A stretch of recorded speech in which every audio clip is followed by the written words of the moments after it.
life were a book, and you were the author, how would you want your story to go? That's the question that changed my life forever. Growing up in the hot Las Vegas desert, all I wanted was to be free.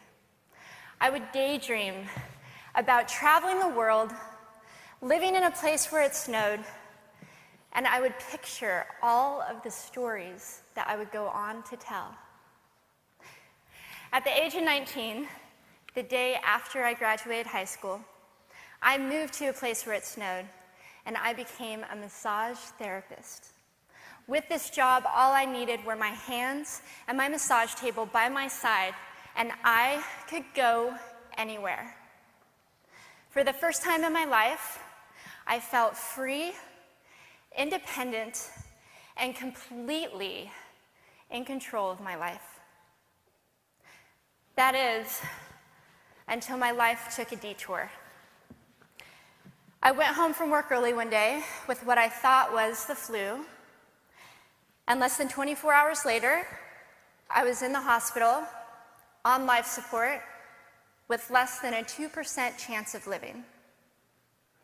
It wasn't until days later, as I lay in a coma, that the doctors diagnosed me with bacterial meningitis, a vaccine-preventable blood infection. Over the course of 2.5 months, I lost my spleen, my kidneys, the hearing in my left ear, and both of my legs below the knee. When my parents wheeled me out of the hospital, I felt like I had been pieced back together like a patchwork doll. I thought the worst was over until weeks later when I saw my new legs for the first time. The calves were bulky blocks of metal with pipes bolted together for the ankles, and a yellow rubber foot with the raised rubber line from the toe to the ankle to look like a vein. I didn't know what to expect, but I wasn't expecting that. With my mom by my side and tears streaming down our faces, I strapped on these chunky legs and I stood up. They were so painful and so confining that all I could think was, how am I ever going to travel the world in these things? How was I ever going to live the life full of adventure and stories as I always wanted? And how was I going to snowboard again? That day, I went home, I crawled into bed, and this is what my life looked like for the next few months. Me passed out, escaping from reality, with my legs resting by my side.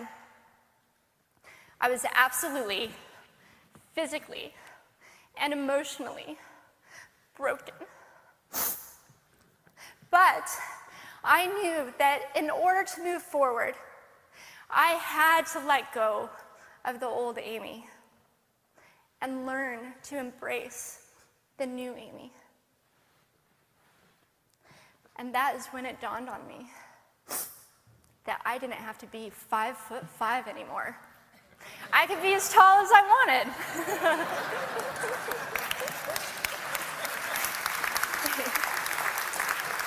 Or as short as I wanted, depending on who I was dating. And if I snowboarded again, my feet aren't going to get cold. And best of all, I thought, I can make my feet the size of all the shoes that are on the sales rack. And I did. So there were benefits here. It was this moment that I asked myself that life-defining question. If my life were a book and I were the author, how would I want this story to go? And I began to daydream. I daydreamed like I did as a little girl. And I imagined myself walking gracefully, helping other people through my journey, and snowboarding again. And I didn't just see myself carving down a mountain of powder, I could actually feel it. I could feel the wind against my face and the beat of my racing heart as if it were happening in that very moment. And that is when a new chapter in my life began. 4 months later, I was back up on a snowboard.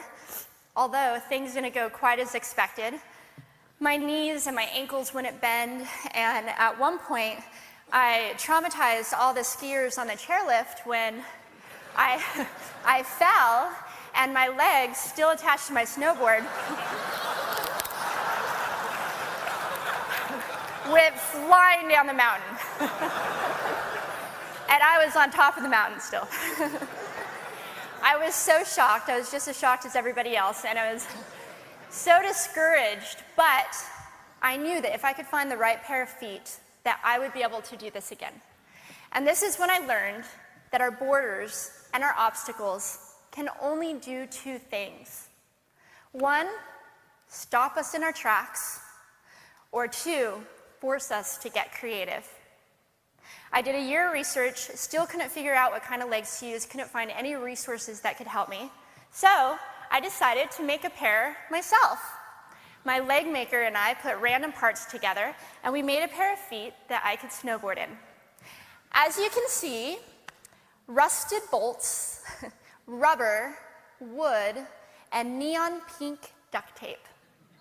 And yes, I can change my toenail polish. It was these legs and the best 21st birthday gift I could ever receive, a new kidney from my dad, that allowed me to follow my dreams again. I started snowboarding, then I went back to work, then I went back to school.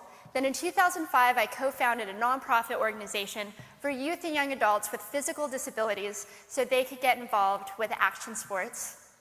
From there, I had the opportunity to go to South Africa, where I helped to put shoes on thousands of children's feet so they could attend school.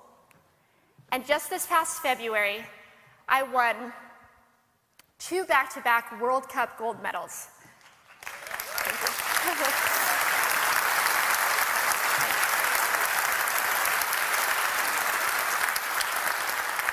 Which made me the highest ranked adaptive female snowboarder in the world. 11 years ago, when I lost my legs, I had no idea what to expect. But if you asked me today if I would ever want to change my situation, I would have to say no.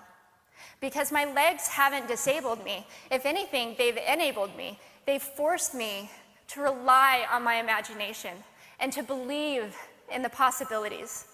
And that's why I believe that our imaginations can be used as tools for breaking through borders. Because in our minds, we can do anything, and we can be anything. It's believing in those dreams and facing our fears head on that allows us to live our lives beyond our limits. And although today is about innovation without borders, I have to say that in my life, innovation has only been possible because of my borders.